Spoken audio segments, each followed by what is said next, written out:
Assalamualaikum warahmatullahi wabarakatuh. Kembali lagi bersama saya Dadan Rahayu di channelnya Kang Dogar.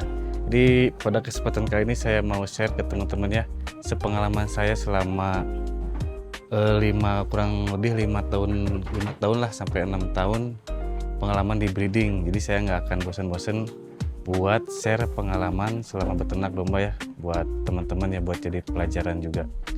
Nah teman-teman, sebenarnya ternyata ya genetik itu penting, apalagi untuk domba bibit.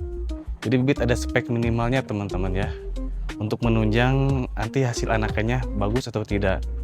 Jadi kalau si domba Garut ini ternyata kalau untuk bibit betinanya itu ada standar tingginya teman-teman ya.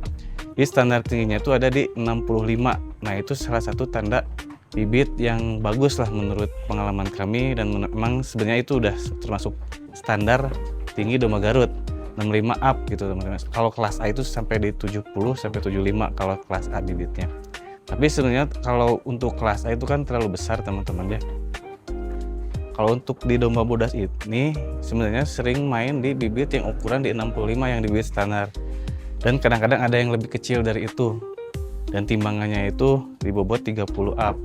Nah, pengalaman kami sebenarnya dulu ada yang bibit yang ukuran di 25 kilo dan ada yang bibit ukuran 30 dan tingginya pun ada 60, ada yang 65. Nah, ternyata yang bagus tuh yang ada di tinggi 65 bobot 30 teman-teman. Jadi hasil anakannya tuh berbeda.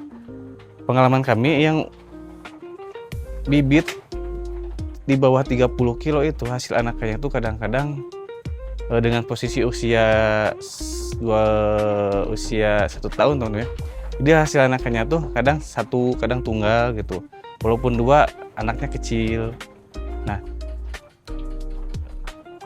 berbeda dengan yang bibit yang standar, yang masuk ke spek standar lah, tinggi 65 bobot 30. Ternyata hasil anakannya sesuai genetik bapaknya. Jadi kalau bapaknya kelas B ya udah kelas B, kalau kelas A ya ikut kelas A gitu. Kalau misalkan kecil ikut kelas C. Nah teman-teman, jika bibit sudah masuk ke standar, masuk spek standar gitu ya, secara rahim pun dia mumpuni gitu ya. Dia mau genetik bapak nanti si pejantannya tuh mau kelas A, mau kelas B, mau kelas C pun bisa ngikutin gitu. Berbeda dengan yang ukuran di bawahnya. Pasti kalau misalkan dia masuk kelas A itu nggak mungkin ya. Dinaikin aja sama pejantan kelas A pasti nggak kuat si betinanya.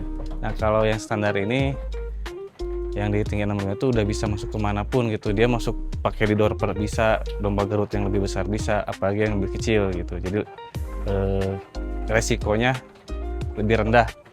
Kalau misalkan kebesaran itu ya nggak apa-apa. Kalau misalkan itu masuknya ke hobi teman-teman ya, masuknya ke kelas hobi kalau yang domba-domba bibit kelas A. Nah kalau untuk apalagi untuk pemula ya, lebih baik aman main di betina yang spek standar gitu, masuk ke standar SNI lah gitu. Nah gitu teman-teman ya, sekilas aja ya sharing seputar domba. Teman-teman jangan lupa subscribe bagi yang belum subscribe ya. Nyalain juga tombol loncengnya, jangan lupa di share ke teman-teman. Nanti insya Allah setiap pekannya saya akan sharing terus ya pengalaman kami di domba bodas farm selama beternak domba hampir 5 tahun lah, kurang lebih 5 tahun lebih. Jadi terima kasih sudah menonton sampai akhir. Assalamualaikum warahmatullahi wabarakatuh. Salam peternak Indonesia.